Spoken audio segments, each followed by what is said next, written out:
ಅಮ್ಮ, ಹಾ ಕರ್ನಾಟಕದಲ್ಲಿರೋ ಪ್ರತಿಯೊಂದು ಹುಡುಗರು ಕೂಡ ನಿನ್ನೊಂದ್ ಪ್ರಶ್ನೆ ಕೇಳೋರೆ. ಏನಪ್ಪಾ ಅದು? ಈಗಿನ ಜನರೇಷನ್ ಹುಡುಗಿಯರು ಈ ಬ್ರೇಕಪ್ ಅನ್ನ ಹೆಸರಿಟ್ಕೊಂಡು ಫೋನ್ ಕಾಲ್ ಎತ್ತಲ್ಲ, ಮೆಸೇಜ್ ರಿಪ್ಲೈ ಮಾಡಲ್ಲ, ಎಲ್ಲಾ ಕಡೆಯಿಂದನೂ ಬ್ಲಾಕ್ ಮಾಡ್ತಾರೆ. ಏನ್ ಮಾಡ್ಬೇಕು ಅಂತ. ಅಷ್ಟೇನಾ? ಅವ್ನ್ ಲವ್ ಮಾಡಿರೋ ಹುಡುಗಿ ತಾವ್ ಸಾಲ ಮಾಡಕ್ ಹೇಳು, ಅವ್ನ್ ಬಿಟ್ರು ಅವಳು ಬಿಡಲ್ಲ.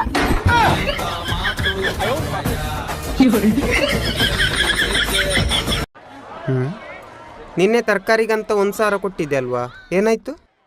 ನೋಡಿ, ಸಂಸಾರ ಅಂದ್ಮೇಲೆ 1000 ಬರತ್ತೆ 1000 ಹೋಗತ್ತೆ. ಅದಕ್ಕೆಲ್ಲ ಲೆಕ್ಕ ಹಿಡಿಬಾರ್ದಂತ ನಿಮ್ಮ ಅಮ್ಮ ಹೇಳಿದಾರಲ್ವಾ. ಇದ್ಯಾವಾಗ ಮಾಡಿದ್ದಮ್ಮ ಕಾಫಿ? ಎಲ್ಲ ಆರೋಗೈತೆ.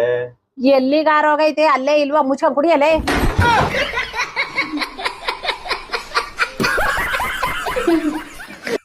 ಯಾವ್ದಾವ್ದೋ ಮಗುನ ನನ್ ಕೈಲಿ ಕೊಟ್ಬಿಟ್ಟು ನನ್ನ ಆಸ್ತಿ ಪಟಾಯಿಸ್ಬಿಡೋಣ ಅಂತ. ಏನ್ ಆಸ್ತಿದೆ ನಿಮ್ಮ ಹತ್ರ? Underwear company. ಅಯ್ಯೋ, ಅದು ಅಂಡರ್ವೇರ್ ಕಂಪನಿ ಅಲ್ಲ, ಹಾರ್ಡ್ವೇರ್ ಕಂಪನಿ. ಚೇಂಜ್ ಮಾಡ್ಬಿಟ್ಟ, ನಂಗೆ ಹೇಳಲೇ ಇಲ್ಲ. ಅಯ್ಯೋ ಅಯ್ಯೋ ಅಯ್ಯೋ ಅಯ್ಯೋ. ಬಾಯ್ಲೆ ರೀ, ಎಲ್ಲಿಗೆ? ನನಗೆ ನಿಮ್ ಜೊತೆ ಇರಕ್ಕಾಗಲ್ಲ, ನಾನು ಸಾಯಕ್ ಹೋಗ್ತಿದ್ದೀನಿ. ಇರಿ ಒಂದ್ ನಿಮಿಷ. ಏನಕ್ಕೆ ಒಳಗೋದು? ತಗೊಳ್ಳಿ ಬ್ಯಾಗ್. ಬ್ಯಾಗ್ ಯಾಕೆ? ನೀವು ಅಕಸ್ಮಾತ್ ಸಾಯ್ಲಿಲ್ಲ ಅಂದ್ರೆ 1 kg ಟೊಮೆಟೊ ತನ್ನಿ, ಸಾಂಬಾರಿಗೆ ಟೊಮೆಟೊ ಇಲ್ಲ. ಫೋನ್ ಪೇ ಗೂಗಲ್ ಪೇ ಬಂದಾಗಿಂದ ಗಾಂಧೀಜಿ ಮುಖನೇ ನೋಡಿಲ್ಲ.